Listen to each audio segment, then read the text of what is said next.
Assalamualaikum warahmatullahi wabarakatuh.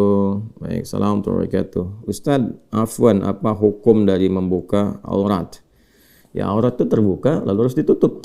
Ya, aurat itu terbuka, aurat itu sesuatu yang terbuka, yang tidak nyaman untuk disaksikan, tidak nyaman untuk dilihat.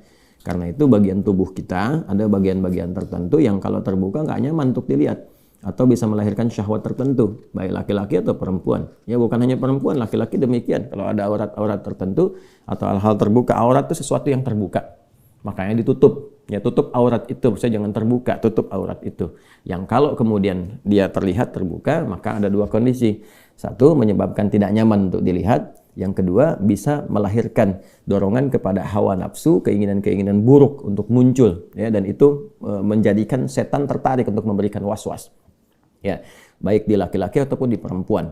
Nah, nanti ada batasan-batasan.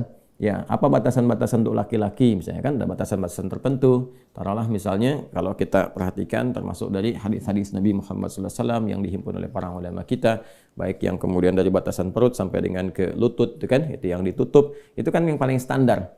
Ya, yang paling standar artinya bagian-bagian di luar itu pun kalau kita kemudian memenuhi itu semua dengan bisa menutupnya, tutup.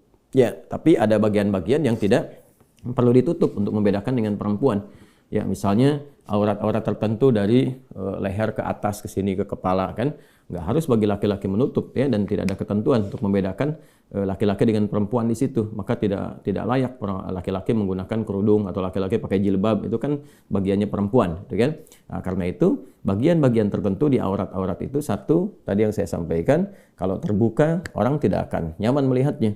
Ya, makanya kan laki-laki juga kalau pakai celana misalnya kan, coba ada laki-laki pakai celana di atas lutut misalnya kan, dari paha agak naik ke atas, celana minim itu kan, atau ada orang menyebut sekarang celana monyet gitu kan, padahal monyet juga nggak pakai celana itu gitu ya.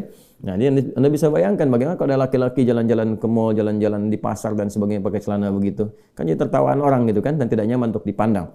Maka tutup, pakai celana di bawah lutut ya, nah itu ciri khas untuk laki-laki seperti itu ya.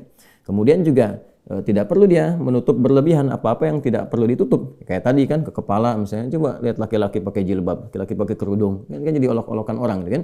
Nah, jadi hal-hal tertentu bagi laki-laki yang menjadikan kewibawaannya terjaga, itu bagiannya. Nah, perempuan ada bagian-bagian tertentu yang membedakan dengan laki-laki. Karena bagian dari tubuh perempuan itu sebagian besarnya adalah aurat. Maksud aurat itu apa? Aurat itu maksudnya ketika dia terbuka, itu berpotensi dua hal tadi. Ya, satu, ada bagian-bagian yang memang ketika terbuka tidak nyaman untuk dipandang. Ya, perempuan-perempuan jalan misalnya dengan na'udzubillah min dzalik, ya, pakaian-pakaian yang sangat minim, ya, hanya menutup bagian-bagian yang intinya saja misalnya, kan juga nggak nyaman untuk dipandang. Ya, naik angkot pakai pakaian yang demikian kan orang juga nggak nyaman, gitu kan? Kemudian juga bagian-bagian tertentu yang memang secara umumnya bisa melahirkan syahwat. Ya, karena itu kemudian dijagalah perempuan tuh untuk menjaga kehormatannya. Jadi saking sayangnya Allah Subhanahu wa taala menurunkan ayat jilbab misalnya, asa yu'rafna fala yu'dain, supaya dia itu dikenali identitasnya sebagai perempuan yang terhormat, terjaga supaya tidak banyak diganggu. Ya, maka ditutup kemudian bagian dari atasnya sampai bagian dari ke bawahnya. Itu justru untuk melindungi perempuan, ya. Saking sayangnya Allah, ya, saya ingin melindungi hamba-hambaku yang perempuan, dijaga kehormatannya, ya, supaya dia tidak mudah untuk disentuh, baik sentuhan langsung atau tidak langsung. Orang kan sentuhan langsung ya bisa dengan sentuhan-sentuhan bagian tubuh, tidak langsung tuh dengan perasaan-perasaan tertentu yang secara tidak terhormat itu bisa terjadi gitu. Makanya dengan demikian diberikan kemudian oleh Allah Subhanahu wa taala lewat ketentuan syariat berpakaian yang terhormat bagi seorang muslimah. Ya, jadi kalau dalam persepsi manusia pakaian terhormat itu bisa beda-beda. Di tempat A sudah terhormat, tempat B belum tentu terhormat. Ya, itu kan budaya. Tapi dalam Islam Allah memberikan satu gambaran, satu spesifikasi. Ini loh yang ketentuan Allah mengatakan terhormat di hadapan Allah Subhanahu wa taala. Karena Allah Maha tahu bagaimana seseorang itu bisa menghormati orang lain. Ya, dengan pakaian apa seorang perempuan dipandang terhormat oleh perempuan yang lainnya atau juga oleh laki-laki yang berinteraksi dengan dia. Nah, Allah itu sampai tahu kan, Maha tahu keisi hatinya, Maha tahu kefikirannya. Jangan-jangan kita diperlakukan sebagai orang yang terhormat, Anda perempuan dipandang terhormat, dia senyum dan sebagainya, tapi dalam hatinya kan nggak tahu rencana dia apa, melihat Anda seperti apa, Anda berpenampilan bagaimana. Karena itulah datang syariat memberikan kemudian perlindungan kepada perempuan dan menjaga status terhormatnya. Ini yang ditutup, ini yang dijaga, ini yang boleh terbuka. ini ya bagian wajah depan, ini ya yang bagian telapak tangannya misalnya, atau bagian telapak tangan yang baik ke punggung ataupun bagian bawahnya ada ikhtilaf sedikit di sini ya saat berinteraksi dengan orang lain yang bukan mahramnya. Kalau berinteraksi dengan mahramnya, ini batasan-batasannya.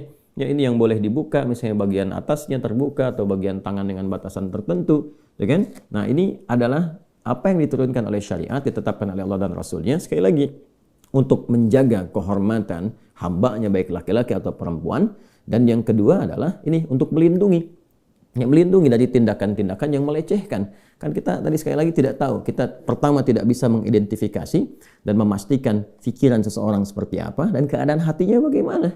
Ya kan? Kadang-kadang sudah pakai pakaian yang menurut orang terhormat pun sudah cukup menjaga, ternyata kan masih ada niat-niat yang kurang bagus karena ada celah-celah. Ingat, niat itu kan karena ada peluang. Ya, jadi jangan Anda simpulkan, ada orang-orang mengatakan, wah tetap aja kalau kita pakai pakaian syar'i ini pun kalau ada niat jahat tetap dilakukan. Niat jahat itu terjadi karena ada peluang. Jadi berpikirnya yang benar, yang sehat, yang rasional. Niat jahat itu terjadi karena ada peluang. Peluang itu hadir karena ada kondisi-kondisi yang mengakomodir itu. Nah, itu yang ditutup dalam agama. Tutup itu, jangan berikan kesempatannya sehingga diminimalisir itu terjadi. Ya. Nah, itu yang dimaksudkan dalam ketentuan syariat. Jadi nanti akan banyak turun ayat-ayat ya, baik di surah An-Nur misalnya atau nanti di surah Al-Ahzab misalnya ya, bagaimana Allah Subhanahu wa taala memberikan satu ketentuan-ketentuan baik bagi laki-laki ataupun khususnya bagi perempuan yang memang bagian-bagian dirinya itu ya ditampilkan oleh Allah Subhanahu wa taala dengan keadaan yang indah, dengan keadaan yang terhormat untuk tujuan-tujuan dan hikmah-hikmah tertentu. Nah, jadi jangan sampai tertukar. Ini yang kadang-kadang terjadi dalam kehidupan dan kita berlindung pada Allah Subhanahu wa taala supaya tidak terjadi hal yang demikian. Nah, kadang-kadang ditemukan misalnya perempuan-perempuan yang bahkan laki-laki pun tidak melakukan itu. Ya, laki-laki kan saya hampir tidak pernah menemukan ya. Ada laki-laki misalnya jalan-jalan di area publik ataukah di pasar-pasar, di mall dan sebagainya pakai pakaian-pakaian minim. Ya, laki-laki misalnya pakai pakaian celana di di atas lutut ke paha naik. Saya nggak pernah temukan tuh yang begitu laki-laki. Ya, jalan-jalan ke mall dan sebagainya nggak pernah mau dan nggak pernah ada gitu yang demikian. Maka jangan sampai perempuan melakukan yang bahkan laki-laki pun nggak melakukan itu. Ya, jangan sampai gitu ya terjadi dan semoga pandangan kita ditutup dari yang hal-hal yang demikian.